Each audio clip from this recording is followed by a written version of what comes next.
welcome to Concert Pipeline. That's Jens Schiffel. And that is Steve Jones. And Jens, today on the program, we have a band called 40 Feet Tall. 40 feet tall. We do, yes.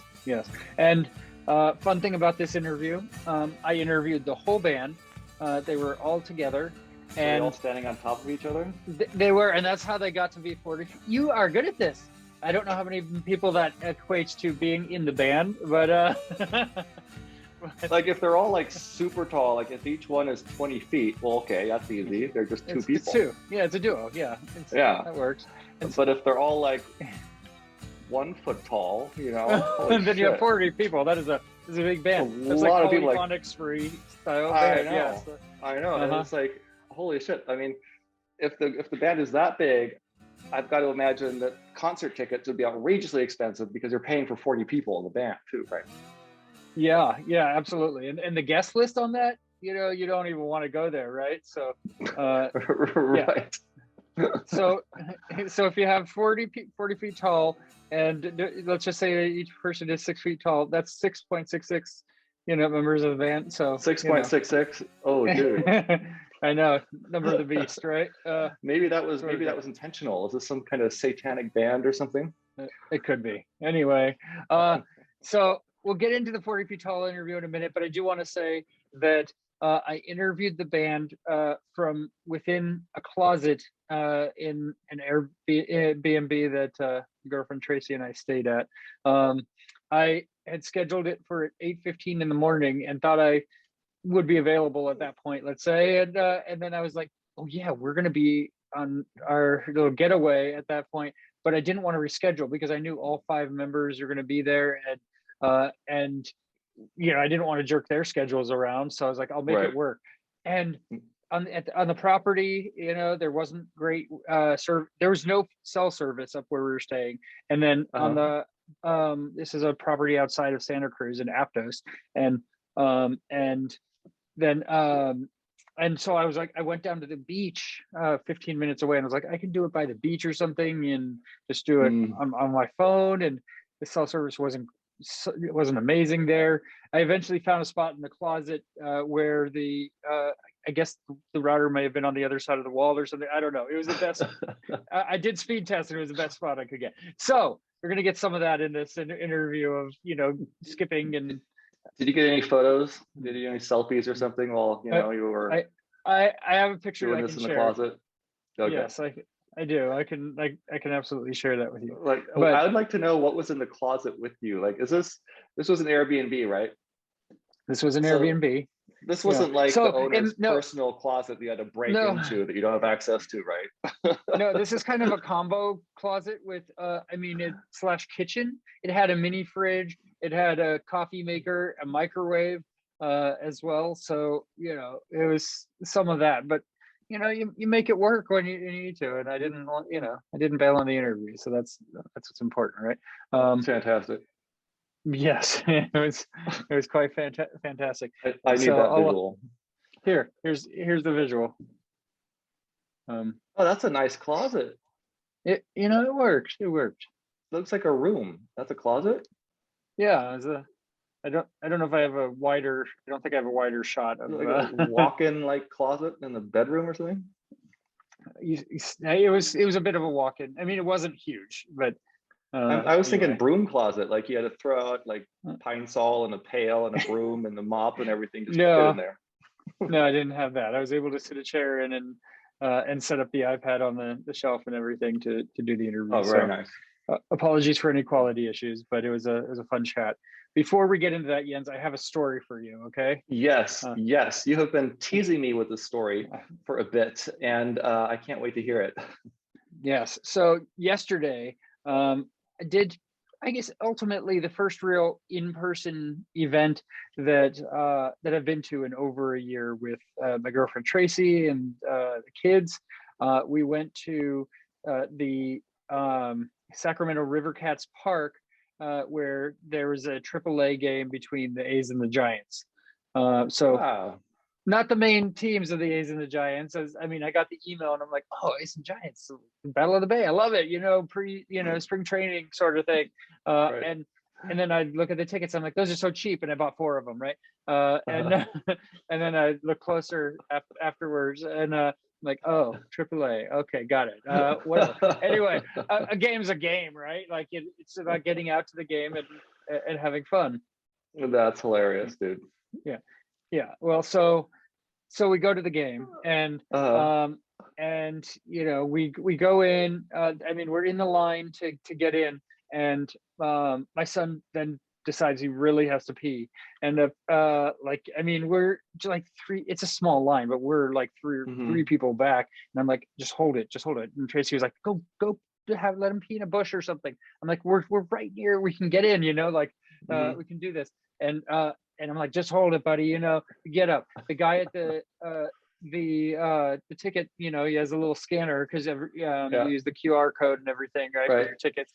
And then he's not able to scan it. I gotta go. Like, I left my phone with Tracy. He let us go. Me and the boy go in. We went to the bathroom. Okay, great. Because he couldn't figure out the scanner thing. He had an issue. And then this is a 1:00 game. The kids hadn't had lunch yet, and so they're going to get feisty. You have to download an app, contactless ordering, right? So I download the app. You have to create an account. The app won't let you create an account. There's an error. So I have to go to the info booth. This is going to be a long story, and this so is buckle down, painful, dude. And go to the info booth and they're like, oh, okay, you can do it as guest. I'm like, oh, good to know, because Tracy tried on her phone and couldn't do it either.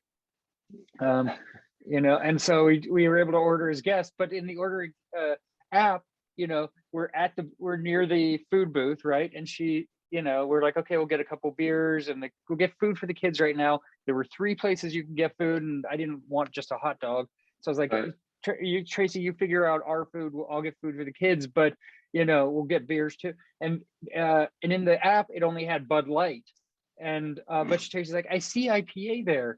I see an IPA right there, And so I get a guy, and he's like, yeah, well, it's not in the app, and it doesn't really work or something. I don't know. I hate my life, right? What a clusterfuck. And so we're like, okay, fine. We order the kids' food. It takes like 10 minutes. We get the kids their hot dog and corn dog and popcorn. Okay, at this point, is your son still waiting to use the bathroom, or is that no? This is after the bathroom happened.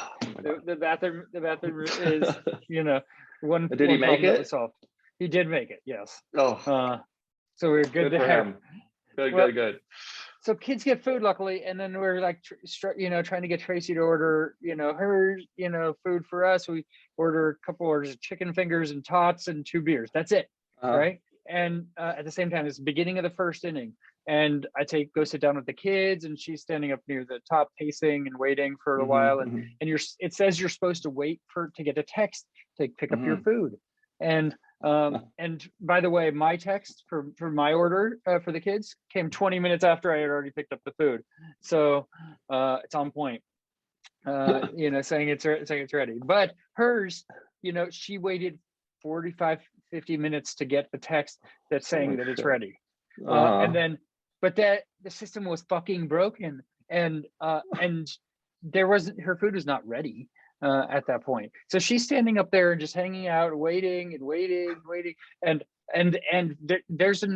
there's a big group of people. So this is to avoid COVID, but there's a big group of people just waiting by a table as these 10 or 12 people there don't know how to do their job and there's piles of hot dogs in the warmer, behind them and everything, but they don't know how to read the word hot dog on a ticket and grab a hot dog and put it in the bag. They were never there's no training, obviously, right? There's no training for that. Amazing. And so so Tracy was up there for a while herself, and I went and checked on her and just offered support and everything, but she was frustrated, and but kept her cool for the most part. And then eventually, bottom of the 4th inning, she just gives up. She's like, I give up, and I went over to back to the info booth and talked to the guy. And I'm like, how do we get a refund for this? He's like, there's no refund for food. No, I'm like, I'm sorry, that's not how this works, because we were not given the product that we were, that we purchased, $55 worth of food, sort of thing. I was like, oh, so we just dispute it with our credit card then? Oh yeah, okay, great.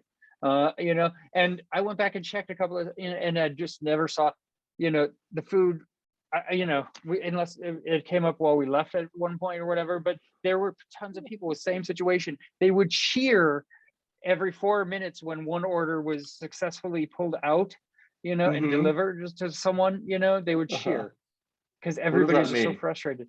Like they were like, yeah, you know, an order Oh, went out. cheer. Right. Okay. Yeah, yeah. It's like They home were so run. excited Like, that I got my hot dog. An pretty hour and a half much, later. yeah, this is what happened. And so, you know, Tracy waited like almost half the game to get the food that we never got. And, you know, so That sucks, it's, man, especially when you're really hungry. You know, you get grumpy. It's like, oh my God, this isn't even yeah, like the real we, Giants and the real A's. It's not even a real hot dog. it's What not the even a real hell? hot dog. So, it was a ridiculous experience, not to mention, you know, when Tracy got back to the seats and everything. And like Tracy went to the gift shop to see if there's any food or anything there. And she got us uh, two suckers, you know, two lollipops. She got us each a lollipop, which was like 250 each, right? Because that was the only substance of food. Couldn't buy any drinks or anything. And there was one lady standing next to Tracy who all she or had ordered was like a bottle of water, 3 Gatorades, and a soda or something for kids. And she was like cursing up a storm with her kid right next to her, but she was waiting just as long, and they could not figure out how to do an order or help for anybody, right? That's And crazy. it was a mess, but That's insane. we made the Yeah. best of it. And you know, it's a pretty small crowd, is distance, seats are distance and everything, and that's fine. Mhm. It's good to do something, you know. The camera Definitely. guy It's ended good up to get out. Yeah. yeah, camera guy ended up coming around, and they got on the jumbotron. Tracy and Addie did. Oh, So sweet. Starving to death. Like, oh, I know, right? But so look. we made the best of it for the kids, and it was interesting. But I don't know. I'm already, you know, dreading. I got another baseball game in May. I'm going with my dad in Atticus to the A's versus Mariners, and I'm like, Yeah. it's the same system. So hopefully that, I mean, it's Uh, imagine it will be more streamlined and handled well by that point, and with a major ballpark. yeah. But it's scary, you So, know. so like I've never, you know, I think I've been to a AAA game once at that venue a long time ago. I didn't even Mhm. know Sacramento had a baseball venue. But so is this like, you know more about this than I do. So is it like they're, you know, they're starting up again and they're starting to play again, and everyone is brand new at their jobs, even though they had the jobs, you know, a year ago, but people Oh, seriously don't remember how to do their jobs? I don't think they added the jobs a year ago because there was no baseball season last year, probably, right? So Well, the year they, before or whatever. yeah, Yeah. I mean, and these people probably are all new, you know, and Mm-hmm.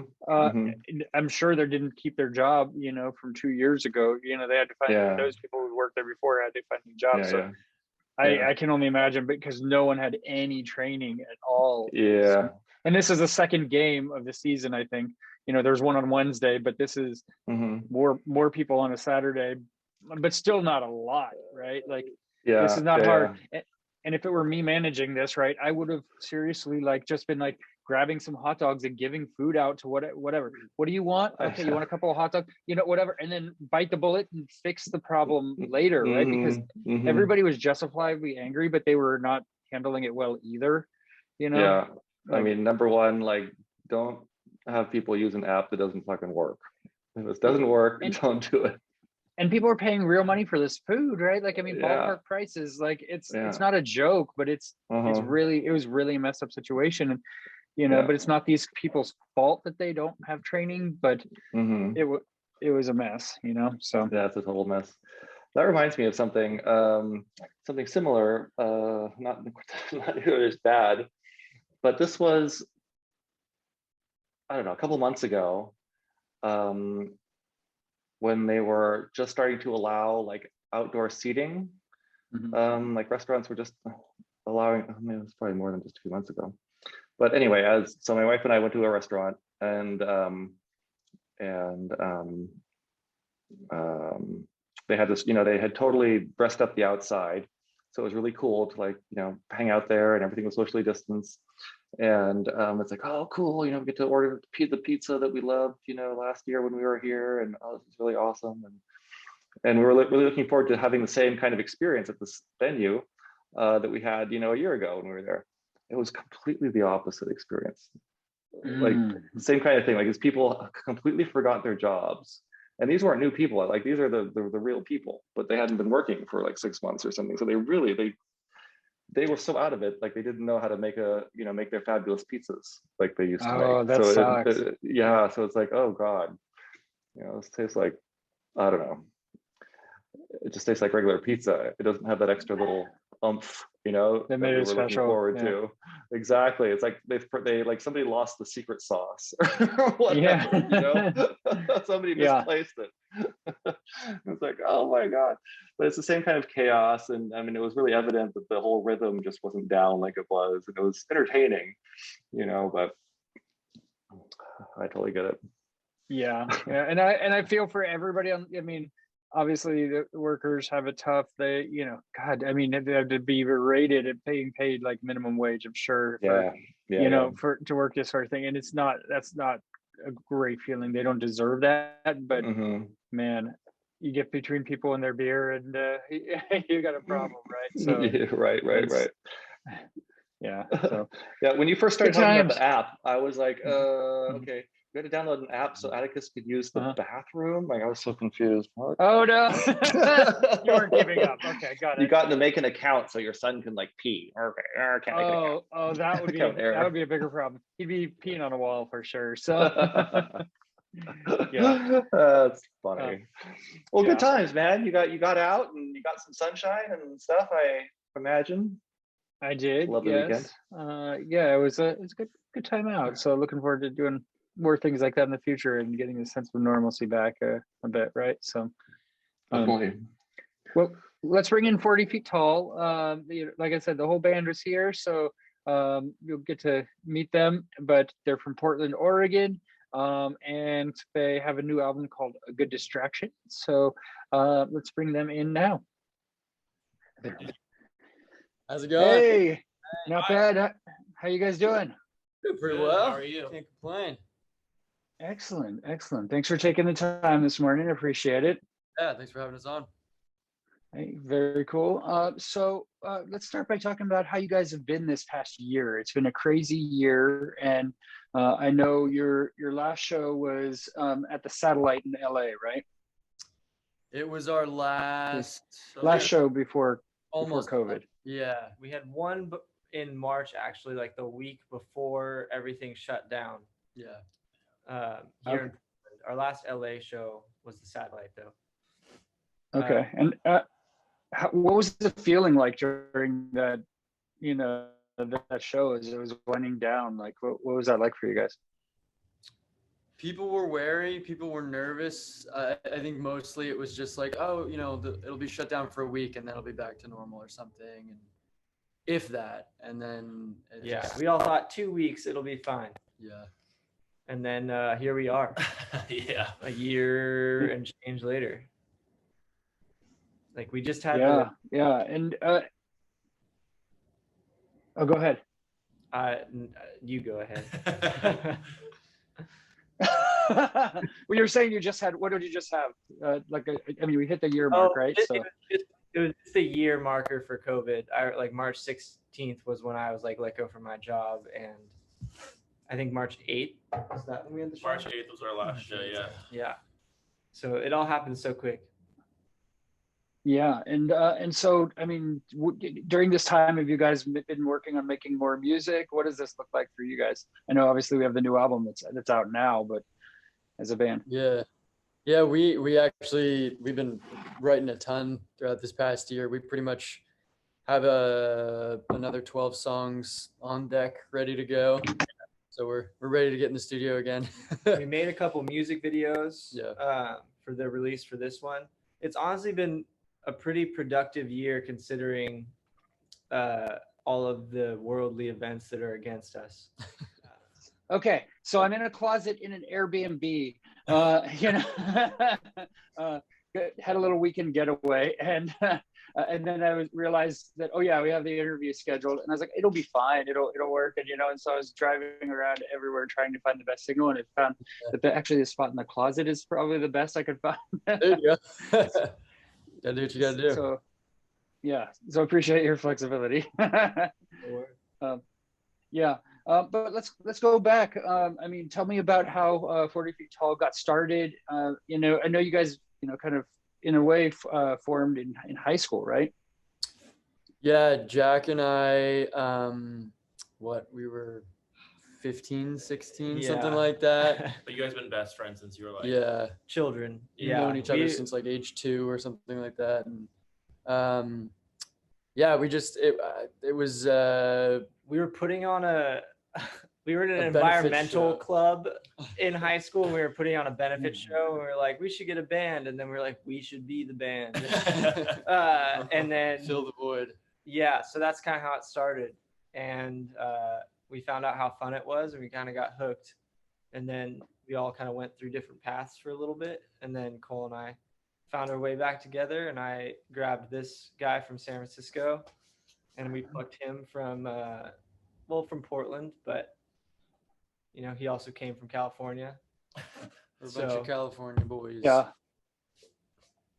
And so in high school, were there other high school bands that you kind of were like, that's what I want to be? Or did you listen to other, music that you tried to emulate?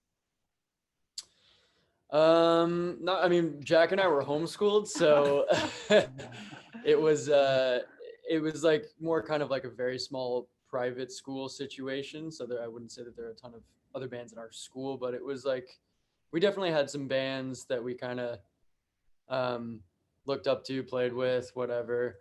Don't you do it? I'm doing it. Yeah, they lost a battle of the bands. They got second place battle of the bands to Phineas, to Billie Eilish's brother. They got second place when they were in high school. I thought that's hilarious. Really? Yeah. They beat us. Fair and square. We're not bitter at all. No, not holding any grudges, right? So. Not at all. No grudges. It was kind of just crazy to see it happen. Yeah, no, they're killing it. Yeah. So for the San Francisco side, tell me about, I'm from Napa myself. So tell me about kind of the bands that you latched onto, from the Bay Area. Did you go to shows at like Slim's and that sort of thing? Yeah. So we were Brett and I were in a different band for a bit in San Francisco. And we actually saw our friends play at Slim's. Hibbity Dibbity was the name of their band. Yes, I've interviewed them a couple times. Yeah. Really? Oh, hell yeah. They're good guys. Yeah, they're rad. But we we played at like Bottom of the Hill. We've played at like the Boom Boom Room. Boom Boom Room. Oh man. That was the college. We actually have 40 Feet Tall played there too. Yeah. Oh yeah. We got our car broken into. Yeah. Even though Brett and I lived there, made the idiot move of parking our car behind the Boom Boom Room. I was not part of these choices. And it was the night the Warriors won, right? Yeah, it was a wild night. It was like a crazy night. And we left our backpacks in there. It was a lot of rookie moves. You learn. And luckily, side. Yeah, you do, and that happens around the Bay. I mean, I've had my car broken into a couple of times. I mean, outside the Fillmore, outside the Fox in Oakland. And it's not fun. No, especially you're like stoked after a show. You're like, hell yeah! And then we got outside. We're like, oh fuck no. I know. I'll tell you. Outside that show at the Fillmore, so I had this banner that I used to get all the bands I interviewed to sign back when you go to concerts and stuff, right? and I started it in like 2005. And I mean, it's my most prized possession. Like Ted Nugent, George Thorogood, My Chemical Romance, tons of bands, have signed this thing. So it's like, it's my most prized possession. And it was in the car when my car got broken into. And luckily they didn't take it. Okay, good. So I drove the hour and a half home after that show, sitting on glass, but being like, okay, it's not that bad because the banner's still here, Yeah. So tell me about the move. What inspired the move to Portland? I was going to college up here, and once I graduated, Jack and I were just talking, and we were like, let's do it. We'd been playing shows throughout college, like during summer or like winter break sometimes, but kind of post college, we were like, all right, let's make this, the full-time thing, or at least, obviously we're still doing our day jobs, but let's really just go for this. So yeah, Jack and Brett came up to kind of check out Portland, see what the vibe was like, and I showed them how much an IPA cost up here compared to San Francisco, and they were sold. So yeah, that's all it takes, huh? yeah. We went to a bar like the first night, and Brett like bought a round for everybody, and like came back. He was like, it was only $20 for 5 drinks. Not used. Yeah. I don't even know how. Like with a tip. Yeah. Did they? Yeah.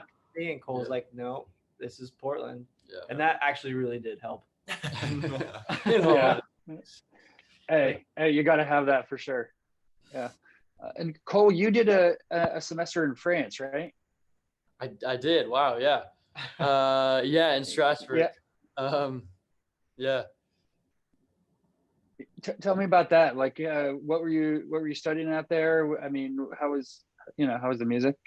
I didn't honestly see a ton of music. I saw the Blues Pills actually. Are we gonna try and play with them at some point? Yeah, we were trying to. Yeah, there's some. Yeah, I remember him texting me from France, like, dude, we might have this opportunity to play with this band, the Blues Pills. Yeah, like, get ready, dude. fell through. But yeah, I mean, I was just mostly focused on academics, sadly, and learning French, or attempting to at least. But I mean, he definitely didn't party.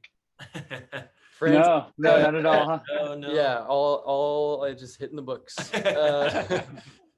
No, but I mean, France has a really cool musical scene, and we've been told a lot that Europe would like our sound. So we definitely hope to get out there very, very soon once everything is let us in, dude. opened up. But, Yeah, for sure. So let's talk about the new album, A New Distraction, right? When did you guys record it? Was it pre-COVID? Yeah, we recorded a little over 2 years ago, actually, at this point. And it's, I mean, it was recorded during just, Trump's presidency. So it was a nightmare in and of itself, but we, could not have predicted, obviously, what happened. So hopefully it kind of like can speak somewhat to what's going on now, but yeah, it is, it is a little old. Yeah. But we got a lot of new stuff, and we're ready to get out there again. Yeah, and so you've made a couple of videos for this album already, right? The Julian video, that was supposed to be like a romanticized beer run. Tell me kind of about the idea behind that video, and the bunny. Like, where did that come from? I came up with the idea of a beer run and then threw it to Brett. I was like, what if it's just a big beer run? And then he kind of morphed it into more of where it was at, and then we talked to Hayden, right? Yeah, well, yeah, it was like originally Jack was like, let's do a beer run, and I was like, that's cool. Let's take that and then make it like an adventure with like planes, or a plane, a boat, running, like train. Like, let's try and take all this kind of different transportation. And then we threw it to Hayden, who was our director, and he's like, okay, I love the idea, but let's make it a heist instead of about beer. And probably a good move. Yeah, which was a great. Yeah, so and then we just he's a great director, and we planned it all out and shot it on one weekend, and it was so much fun. Yeah. Yeah. So in the briefcase is beer. Is that what's? Maybe. We don't know. That's our homage to Pulp Fiction. Yeah. But yeah, maybe there'll be a follow-up video, part 2. Oh, okay. Yeah. Do you have a song chosen for that one already, or? No. Maybe. Yes. Also maybe. Yeah. Absolutely. We're not telling. Yeah. And so then the "Don't Tell Your Mom" is the newest video where you guys got to demolish a car. So tell me about how that came about. Ian, Yeah. Ian had, you want to So I had a friend that when I moved to Portland, I started playing music with him in a band called Sea Fox, and his name is Billy Fortier. Very cool dude, and met him through the coffee shop once I got here.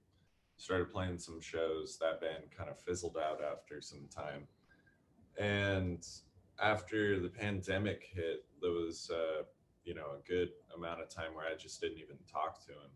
And then we kind of like reconnected and went and like had a beer and we're chatting. And he was like, "Yeah, I'm just doing a lot of like shooting commercials and a lot of photography kind of stuff." And I was like, "Oh, that's really cool. My band and I are actually like thinking about filming a music video." And he was like, "Maybe we should like, collaborate." And then next thing you know, we were all having a meeting on my front porch. Yeah, it was like the most professional set we've been on. Like the other music videos we did was with Hayden, and they were great, but it was just Hayden and us. And this one was a crew. Like there was a producer, a lights guy, a second cameraman, a director. It was like a whole professional crew. Yeah. And we were just like, we had someone doing costuming. It was wild. Yeah, it was super fun. Made Up Creative is their like production company, and they really nailed it. It was crazy. It was so cool. Yeah. And, smashing a car was by far my favorite thing. Yeah, the best therapy we've had throughout. It's like getting back for getting your car broken into, right? Is like get that energy out there. He was on board. I threw the idea to him. I was like, "What about breaking a car? I've always wanted to do that." And he was like, "Yes, that's sick." I was like, "Yes, I'm not stupid." I was like, "Oh man, is this too stupid?" But yeah. Yeah, and so you only got one take, I imagine, right? So with the car. Yeah. You kind of can fake like a few like hits or swings or whatever, but the breaking of the glass you can't. Yeah, it was basically one. Yeah. But he had like a couple cameras going. It was crazy. And we all signed waivers saying that when we broke the car, we wouldn't cause any problems if glass got in our eyes. And stuff. Yeah, they're like, "Should we wear goggles?" And I was like, "No, that's not cool." Safety. You have to release some of liability for sure. No, yeah, exactly. And Cole, you were singing on the rooftop and everything, right? So yeah. Excellent. So Jack, you have a side band, the Stutters, right? Yeah, dude. That's Brett and my side project. It's on a little bit of a hiatus right now. We're kind of focusing more of our energies on 40 Feet Tall. Is this more? Yeah. Dang, I was not prepared for that. Yeah, we were writing a bunch of stuff at home, Jack and I, like on our off time, or like when we weren't doing 40 Feet Tall stuff, like a bunch of we would write songs but not finish them. So we made a deal that like for this year, for 2019, we were gonna write and make a video and release one song a month, which we were just like, and if we didn't do that, we have to get a tattoo. For every month that we didn't do it, we had to get a tattoo as our punishment. So it forced us to do it. And we did 11 songs. So we have to get one tattoo still, but so you get a tattoo. Yeah, we have to. We haven't got them yet because they're expensive. Yeah, they're expensive. Yeah. We will. But yeah, so then it was just literally just whatever was on our minds. Yeah, very improvised music and videos. But now we're taking that video energy and making TikToks for 40 Feet Tall. Oh yeah. Sold our souls to TikTok. It's been a wild ride so far. Check it out. How is it? I haven't gotten into TikTok yet, but I'm trying to just skip that like an old person. Like, okay, I don't have to gravitate towards technology or anything like that. I'm like, is it TikTok thing? We tried. We were trying not to do it, but our label said get on TikTok, and it's pretty freaking addicting. It's crazy. It's like the rumors are true, because I hadn't been on it before for long. I was like, I don't need another piece of social media. I don't need another distraction. except a good distraction. I was like, Streaming on all platforms. but yeah, now that we have it, it's kind of fun to make the videos. Brett and I had a lot of fun making videos for the Stutters, so I think it's kind of fun to make dumb videos for 40 Feet Tall and push this guy to have some fun. You got to lean into it. I mean, well, I think there is actually cool stuff on there too, like music collaborations, and so we'll give it a shot. And Cole's gonna do some beautiful covers. Yeah. What are you covering, Cole? Ooh. Singer of indie band covers Nirvana song. Dude, you gotta do it today. It's Kurt Cobain, the Today's anniversary. the day, right? You know. All right. Yeah. There we go. Yeah. Okay. We'll check out your your TikTok today and see if you got that cover there. Dude, do acoustic. Okay. You guys did do some covers as you were starting out too, like Black Keys, Tighten Up, and Dana, California, right? Yeah, damn, dude. Yeah. I didn't know that. I didn't even know that. I'm in the band. We covered Black Keys when we first started. We're definitely a huge influence. Yeah. So I think one of our first covers was Tighten Up. We covered just kidding. Yeah, just Tighten Up. We've covered a lot of. No, go ahead. Covered we did some Strokes. Songs. We did some Hendrix. We did some Jack White, White Stripes. What else? I mean, those are the main ones. Yeah, we'll leave it at that. But yeah, Red Hot Chili Peppers, Danny California. That was I think the second okay. We did. Yeah. Now what we do what are some of the ones we've done? Oh, we did the covers we do now are we did War Pigs on Halloween. That was fun. No one saw that one coming, and everyone was partying for that one. That was fun. Done some UMO, Unknown Mortal Orchestra covers. OCs. The OCs, yeah. We actually covered Breed by Nirvana too. Yeah, we did cover Breed, yeah. Gotta hit them with the classics. Yeah. Do you like to mix covers into your live shows as well? It's up for debate a lot of the time, but yes. I do. I think one cover show is always great, and people like to hear a song done. I think that the trick with the cover is you just got to do it different, because you shouldn't be covering a bad song, and if it's done, if a good song has already been done well, so you have to take it, do your own spin. You can't just cover it the way it's done already. Yeah. So that's the trick, I think. That's a thing, right? Because you want to pay respect to that song, but also the one that got me is Weezer covering, Africa or whatever. It's it sounds like the exact same damn song. What is, and everybody was nutty about it, but it's you got to bring something new to it, right?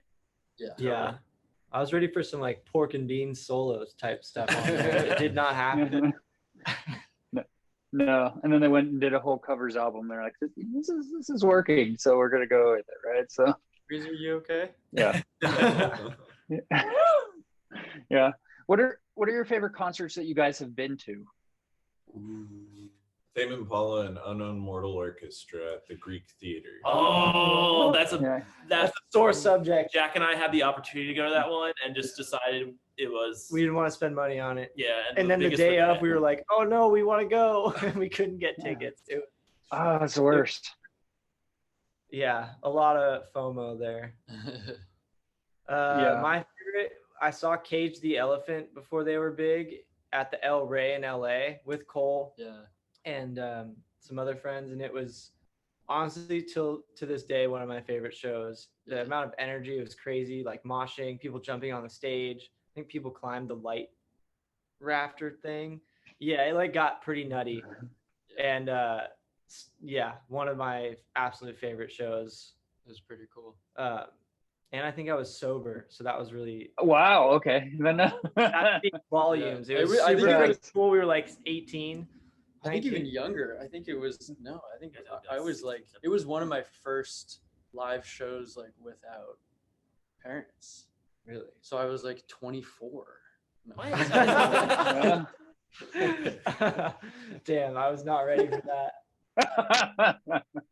Yeah. Was that your Oh, sorry. No, I was gonna ask Cole, was that your favorite too, or yeah, I think it's definitely one of my favorites for sure. It's it's one of those shows that will just forever be in my head is like that, like the first like rock show experience type of situation. Yeah. But let's see what else. One of my favorite shows was Nick Hakim. I saw him at Doug Fir, which is like a local spot in Portland that I used to work at. Yeah, that was an incredible show. Some of my favorites were in San Francisco, those Hibbity Dibbity shows. I don't know if you ever went to Yeah. Hibbity shows, but like we went to college with the Hib Dib boys, and our band in San Francisco, we played with them a few times, but they just always did great shows. And then Radiohead, like I forgot you saw Radiohead. yeah, Jack and I saw Radiohead. He almost passed out Yeah, in the I was middle like, of my the biggest show, memory of so I had to like Radiohead. carry him out. But up until then, it was really great. I locked my knees, dude. I made the ultimate mistake of like being super dehydrated because of the festival, and I like didn't move my legs for most of the Radiohead set because I was mesmerized. I didn't And realize then it I was dehydrated. like, and then I was like straight starting to like see spots and stuff. I was like, dude, I'm not okay. He just goes, my vision's going. And I was like, I got you. And I grabbed him by his backpack and used him as a batteragram to Yeah, get just through like- the crowd. And but before then, yeah, Radiohead was like, I was sober during the Radiohead concert, but I felt like I was on some kind of drug. Like it was not like the whole crowd, one of the most like It was incredible Yeah. until I couldn't see. transfixed. Yeah. Was that at the Greek where you saw Radiohead? The Greek I was at in Berkeley, or That was actually outside lands? Okay. Yeah, that's outside lands. I mean, do you like going to big festivals like that? And have you had an opportunity to play a festival? Next festival? Yeah. We've played smaller like college festivals, like smaller ones, and that's fun. It's wild to just like be somewhere for a weekend and just play for like 45 minutes, but you're then at this big party, which is great. Miss that very much right now. Yeah. Yeah. Festivals. I've seen some of the best. I've seen Stevie Wonder, Elton John, like Alabama Shakes. Tons of bands at those festivals, which is fun, but it's also exhausting. Like by the end of the weekend, you're just dead.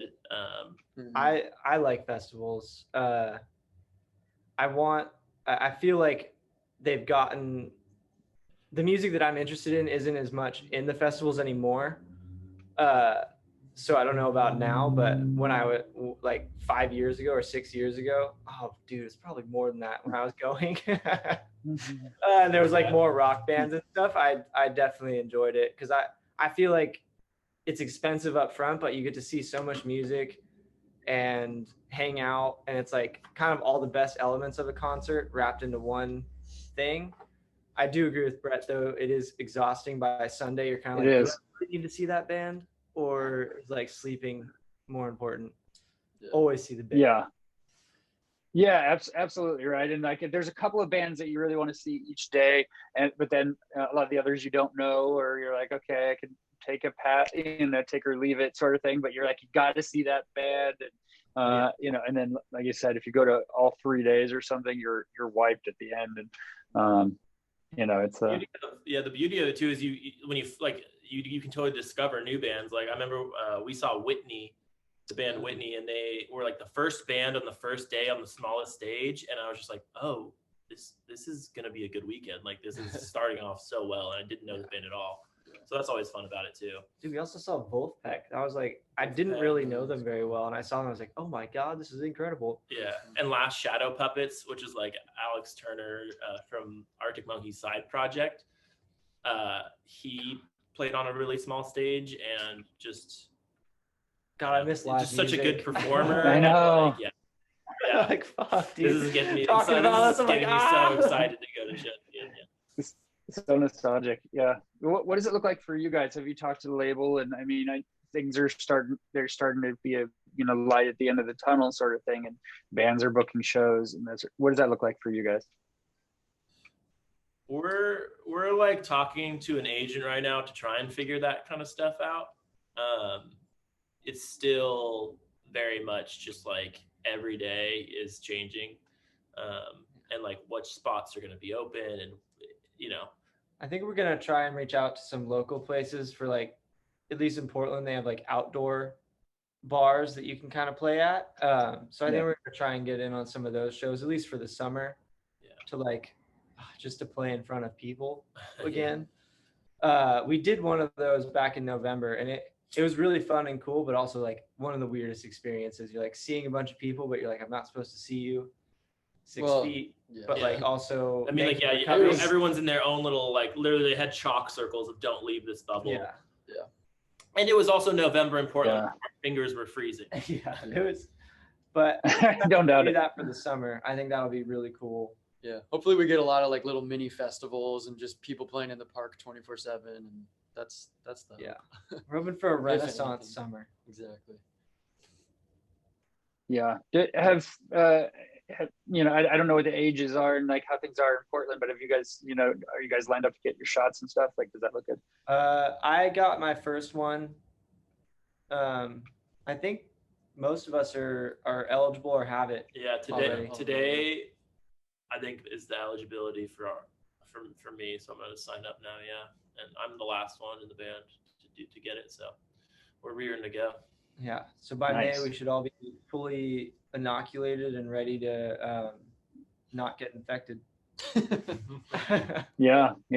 I got my second one last week, so I'm you know, it gives you a sense of relief a little bit, you know, like it hope towards being able to get back out to the shows, right? So yeah, dude, give anything.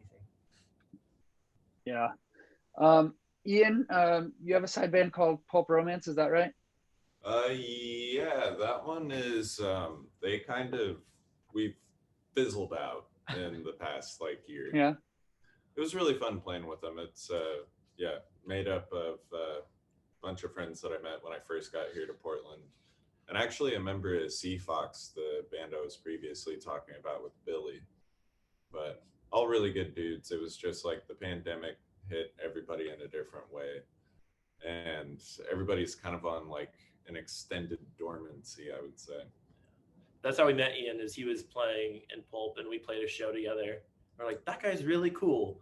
I would love to play music with him. Mm-hmm. And then like a month later, our old drummer decided to go in a different direction. So I was like, remember that one really cool drummer? We should play with him. Yeah. And then it's been pretty sweet ever since. I think it froze again. Oh no! I was like, well, he loves this. I know. I was like, how is he holding that for so long? We're the host now. This is what we look like on camera. Does it say record? My hair is so fucking It is recording.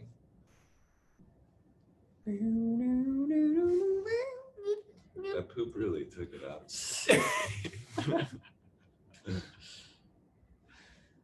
And we're back. You're muted again. Nice. Jesus, I'm sorry about that, guys. Don't worry. When did you cut out? Okay, when the band was fizzling out. Oh shit. Okay. Yeah, We've been telling stories this whole time. Oh God, I miss all the good stuff. Jesus. No, it's all good. But yeah, it was. I mean, like I said, the pandemic just hit everybody different ways, and everybody was handling it differently. It was kind of like right before March that I would say things were just kind of getting strange amongst all of us, and we were all starting to go in different directions. But it was like, I feel like they were all, pretty good friends of mine, and we just enjoyed the times that we were having. But yeah.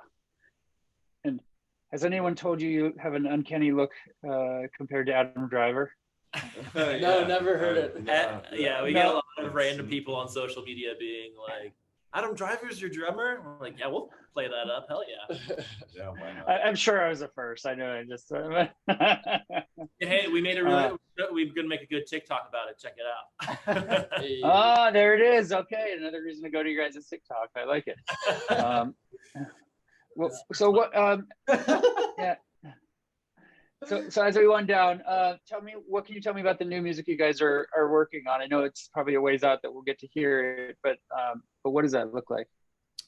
Yeah, I would say we're very stoked on it. Yeah, we've been writing so much this year. Like, as Cole said, we have 12 songs basically ready to go, but we have like probably another 10 or 12 that are like also kind of on their way. And I think we're moving in a different sound direction, which is always nice and cool. Of kind of like, cool, we have one album out that we really like. Let's see what we can do differently.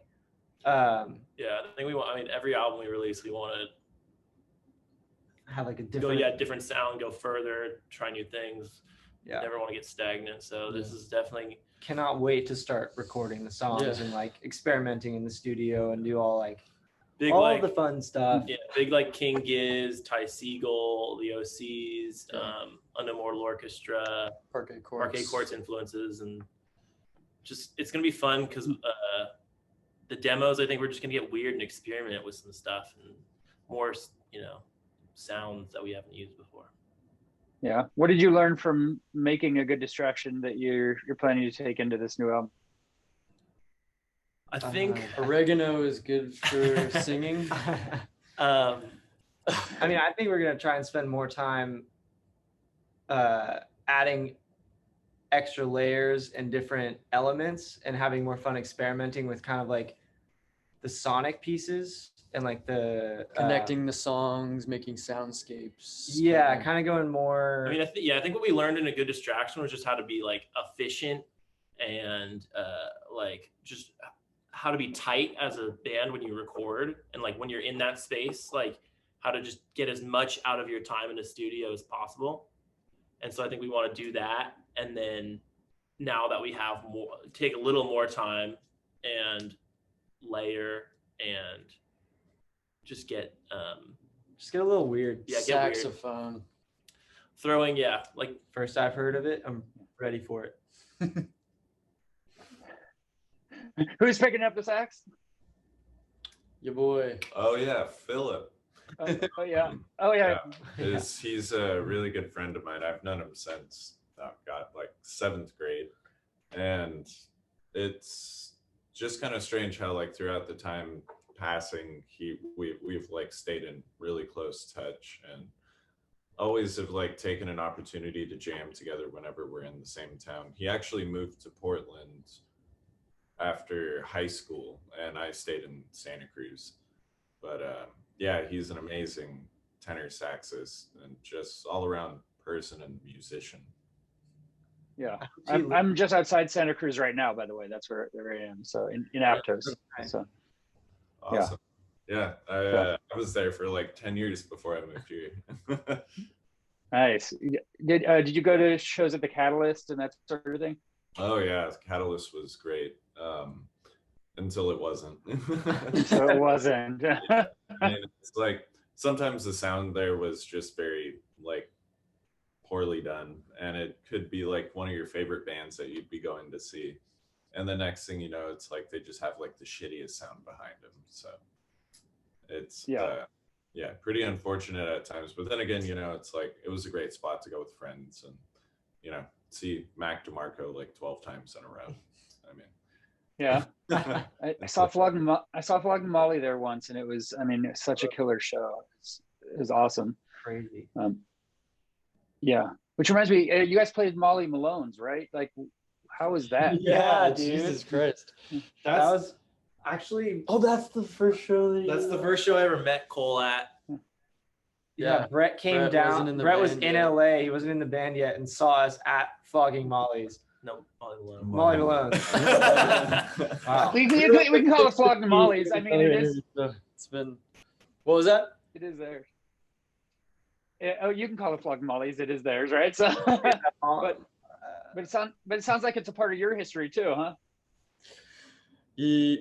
Yeah. I mean, yeah. First time I met Brett, and it was a fun show. It was crazy. We were playing, and I like looked in the audience. And I was like, "What the fuck?" Because we were going to school in San Francisco. I had no idea Brett was in town in LA or anything. And you guys were friends, but you weren't that close. And yeah, I just saw him in the crowd. I was like, "What the heck?" It was really funny.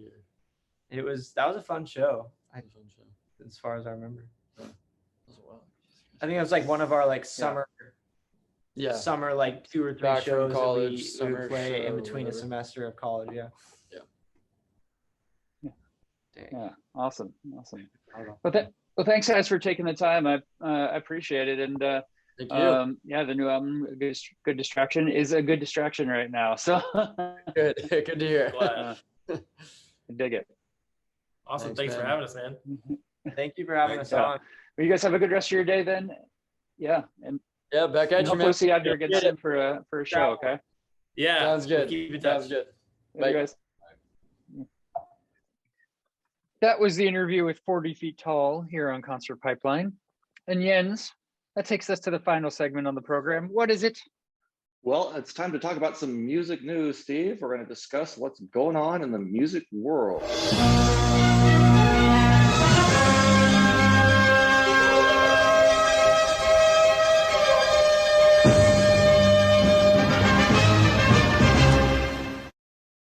That is right. Yes. All right. We have a couple of stories. The first one, Jens, has to be the loss of someone who really had an impact on the music world. Someone whose music I'm not honestly the most familiar with, but I respect the mark that he left, and that is that Earl Simmons, aka DMX, is dead at age 50. I actually covered this story. He had a heart attack. I covered this last week in the pod when I did a solo pod, and he was in the hospital. I'll kind of give the update here. He's a rap star. He passed away at White Plains Hospital after suffering a catastrophic cardiac arrest, according to a statement from his family and the hospital. His family had this to say: "We are deeply saddened to announce today that our loved one, DMX, birth name Earl Simmons, passed away at 50 years old, White Plains Hospital, with his family by his side after being placed on life support for the past few days. Earl was a warrior who fought till the very end. He loved his family with all of his heart, and we cherish the times we spent with him. Earl's music inspired countless fans across the world, and his iconic legacy will live on forever. We appreciate all the love and support during this incredibly difficult time. Please respect our privacy as we grieve the loss of our brother, father, uncle, and the man the world knew as DMX. We will share information about his memorial service once details are finalized." Oh man, that sucks. It's always beyond shitty when you lose a good musician. Yeah, and so there was a lot of support, obviously for musicians and people out there. Lots of good thoughts being sent out, but he has passed on, and thoughts are with his family. Okay. All right, you follow that up, Jens. I'm going to follow that up. I don't have a good segue, but this is a band that both of us have seen, right? You've seen the Wallflowers? I have seen the Wallflowers once or twice back in the day. Yes. So it's been a long time since they've had an album, and I'd written them off. I thought, they had their thing. They were, they had fun with it, had a good time, and that was that. I figured 90s are over, or early 2000s, right. whatever. Move on. People moved on from the Wallflowers, right? So we're good. Totally. But hey, I guess not. They just announced another album. Oh, okay. Yeah, times are tough, are they? Times are tough. Yeah. Maybe these guys were so bored during the pandemic. They're like, "Oh God, what are we gonna do? I don't know. Maybe we should write another album. If we can't think of anything to do in this next year, did Daddy cut Jacob off? Daddy cut Jacob off, right? Yeah, I don't know. So maybe desperate times call for desperate measures, and maybe they felt inspired. Who knows? They had some content to write about. They got together. I don't know, but whatever. It's been a decade, and they are coming back now with another album. Is it called Two Headlight, or is that what they're going with? It's called One Tail Light. Okay, that makes more sense. I like it. It's easier that way, also, if you keep it as close to the original as possible, right? Yeah. And bands will do this from time to time, right? Just like, Aerosmith with Walk This Way, they many years later did Just Push Play. Like, it's the same tune. Just push play, F&A, sort of thing. It's like, I thought it was Walk That Way. Oh, yeah, that too. Walk this way, walk that way. Yeah. Walk backwards. So that could happen.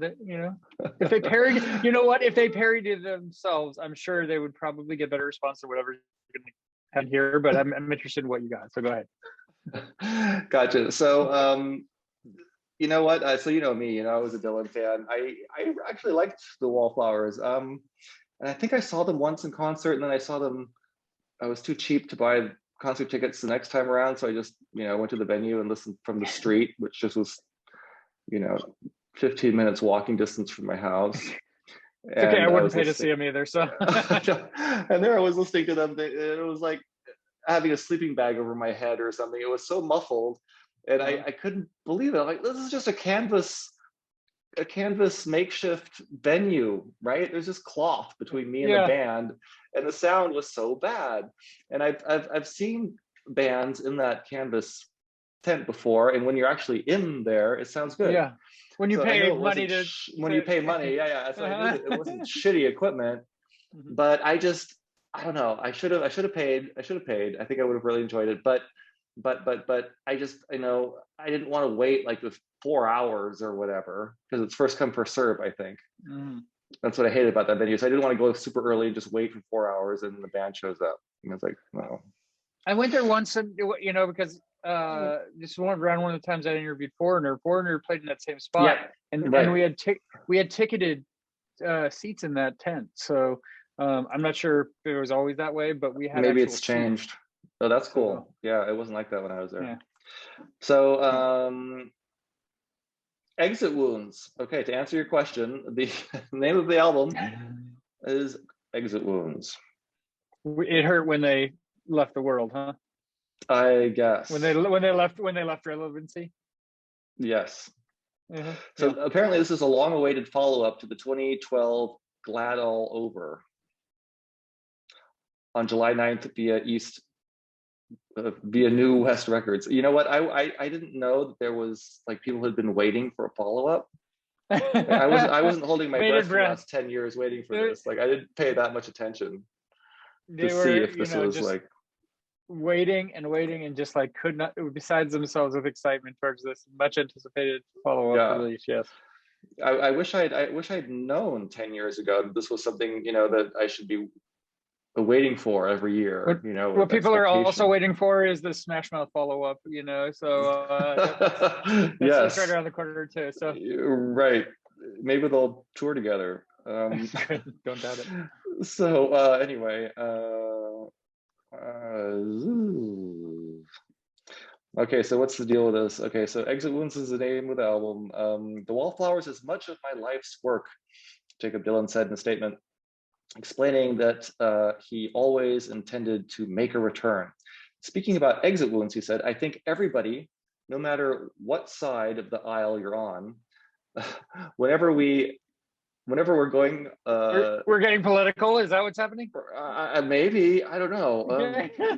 Whenever we're going to next, we're talking a lot of exit wounds. We're taking because it doesn't have an L in it, taking a lot of exit wounds with us. Nobody am I drunk? What the fuck? Okay. Nobody is the same as they were 4 years ago. That to me is what exit wounds signify. Oh, that makes sense. That actually makes sense. So we're not actually talking about getting shot and bleeding out. We're talking about like in the last 10 years since our last album, maybe, shit's happened and you're left with the consequences of that, right? Yeah. That's what drugs are for. Okay, so and it's not meant to be negative at all. It just means that wherever you're headed, even if it's to a better place, you leave people and things behind. And you think about those people and those things, and you carry them with you. Those are exit wounds. And right now we're swimming in them. Okay. This is how I interpret that. Okay, so the whole band, they're stuck at home. They can't do shit. They can't go outside. They can't do anything this whole fucking year. And all they have are their thoughts. Yeah. Right. And they're being like traumatized by all of this stuff. And it's like, oh my God, we just got to put this out there and let's just, make an album and we can move on from all this. That sounds great. I just want to let you know what the ad is that came up during this article. What is that? In case, I don't know if you have this issue, Steve, but in case you need to know how to entirely empty your bowels each morning, there's a 1-minute routine on how to do that. This is a targeted ad, right? Like this, based I'm on other sure products. it every time you send me these articles, it's always the same damn ad, like how to empty your bowel. Like, I don't Google that shit. Why does that like come up here? But I know it's targeted somehow. Yeah, it's along with the AARP membership or something, So.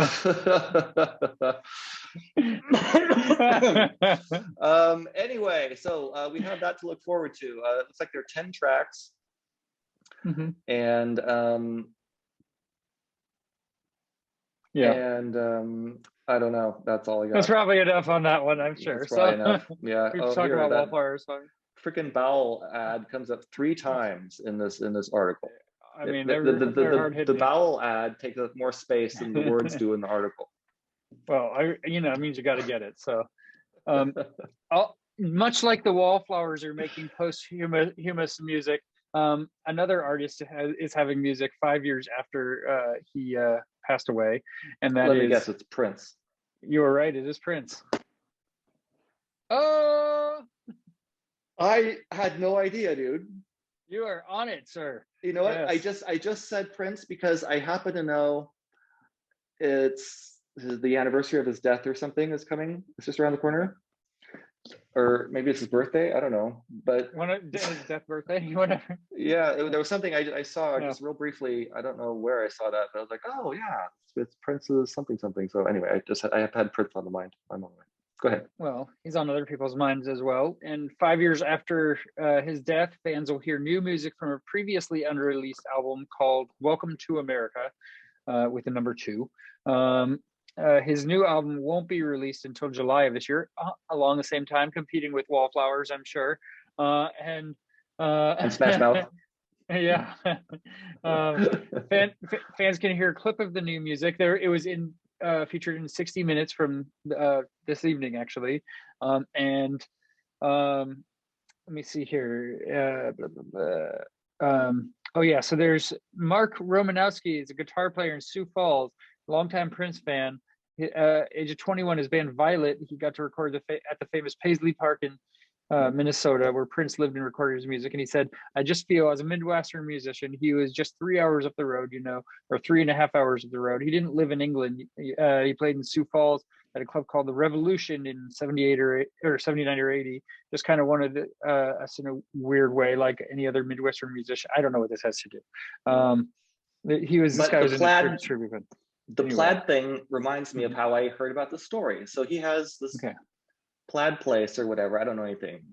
Yeah, I didn't read the article, but the headline was something about his estate, the plaid thing, and the takeaway that I remember from the 2 seconds that I paid attention to this was that he had to buy vaults or something like that. He had to buy vaults and have them installed because he had so much content that hadn't been released yet. Wow. So that was my connection there. Yes, that was a good point. Yes, there's a lot of music that was never released and will probably trickle down and see the light of day over the years, right? So right. So Steve, imagine that you are in the market to buy a vault, right? It's like, how many episodes of Concert Pipeline do we have? All those episodes really should be in a vault, right? They should be, as opposed to on a hard drive about this big, right? So, yeah, it's just hard drives. They die. You gotta have something in a vault. You gotta protect. Where do you go shopping for this shit? You can't buy a vault on Amazon or Walmart, all of the old tapes I have from the old shows, and as you transferred them to digital, so at least a portion of them. So I do have a lot of tapes I'm not ready to get rid of yet, even though I should, because I have nothing to play them on. So that is what would be in the vault. So I think what we should do, Steve, and we can discuss this after the pod. I'm not going to spend too much time on this, but we should go just take a look at the listings to see if we can buy an old bank building, because there's a vault in there, and that way, hey, we don't have to pay for having a vault installed. I'm down. We'll go 50-50.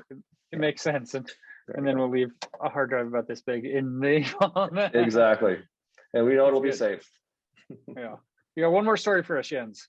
Yes, I do. It's about AFI. So they share 2 new songs, including one co-written by Billy Corgan of Smashing Pumpkins fame. Yes.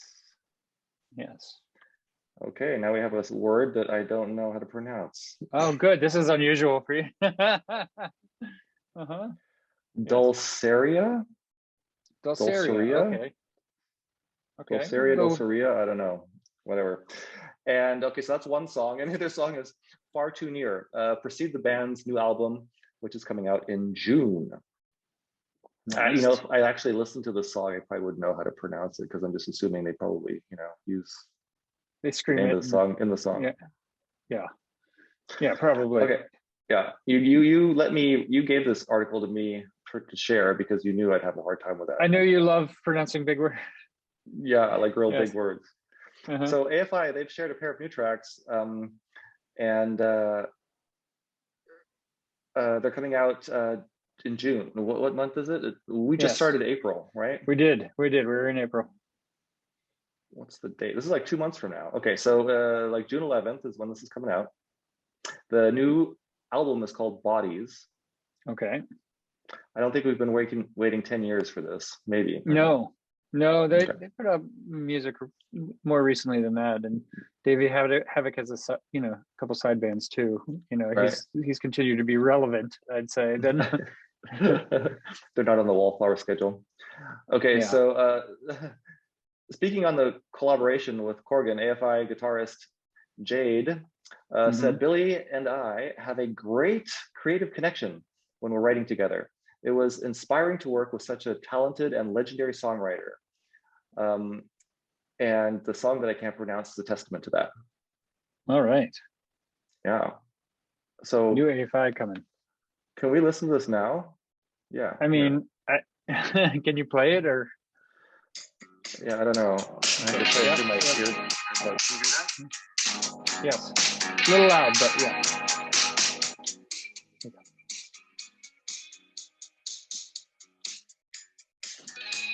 Can you see the video? Yeah, I can.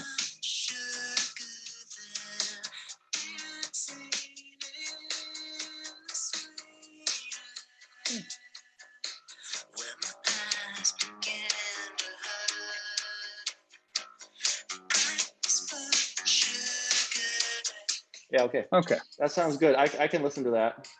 Yeah, I will give that a listen. Actually, you know, I'm much more interested in that than the the Wallflowers, I'll say. So, yeah, good stuff.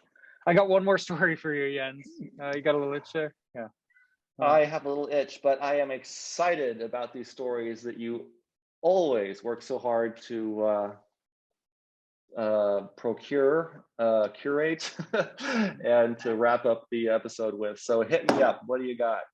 Of course, it's about Dave Grohl, and Jens, he can't believe he met his childhood idol at his kid's school. Was it you? Yeah, of course.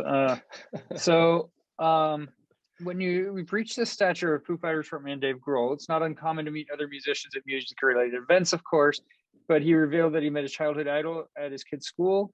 He was on BBC's Real Stories for an extensive interview, and during the talk, he revealed crossing paths with Kiss's Paul Stanley.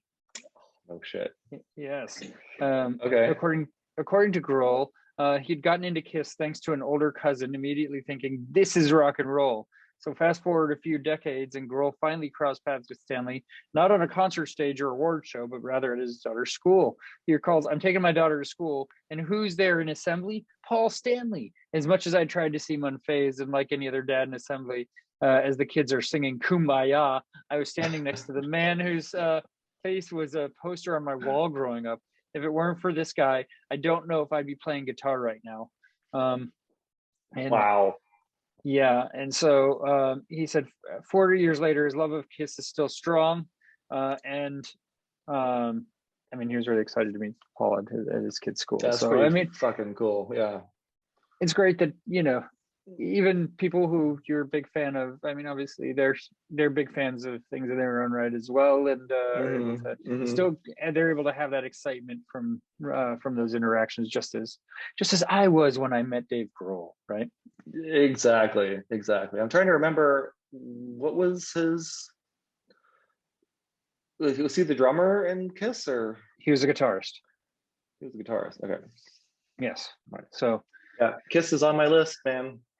Kiss is I on like my it. list. Concerts to see. Yeah, one day if they finish off their tour and come back here, right? You know that. Then right. we'll go I to it. did see like another targeted ad somehow appeared. Oh no, I went to Ticketmaster because I was trying to figure out just to see if there were, any concert tickets or anything. Yeah. And there was like some big thing with like Def Leppard, Poison, and two other big like hair bands from the 80s. Oh, they're gonna be around? Is this gonna happen? Yeah, I don't know. It's gonna happen, maybe. I don't know. It's weird, man. Like I was doing the same sort of thing. I saw Bill Burr, the comedian, was going to be playing in San Jose, and I was looking at tickets, and it's in a theater, and there's no spacing between the seating or anything like that. It's like full capacity, and I'm like, even though I have both my shots and I'm good, I don't feel that I'm there for that. Like right. So it's got to be the right conditions, and we'll see. It does. Yeah, I'm excited to get back to shows up.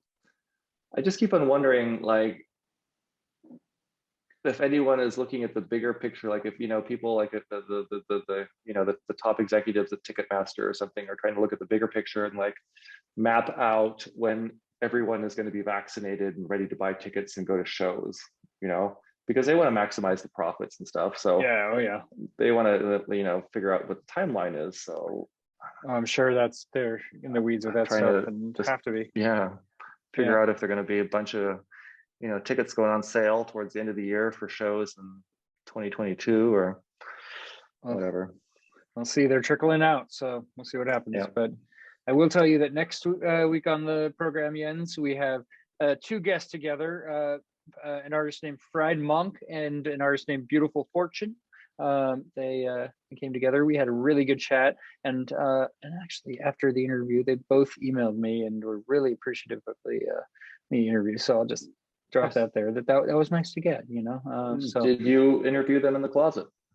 I did not actually. I was well out at that point. You got to cross that off. Like, okay. Yeah. I've always wanted to interview a band in a closet. Did that. Next time it'll be like on a Ferris wheel or some other place. I know. Yes, the place is to interview bands. Yes. So that is our show. So thank you, Jens. Thank you, everybody, for tuning in, and for all of us here at Concert Pipeline. That's Jens Schippel, and that is Steve Jones. We'll catch you next time. See ya.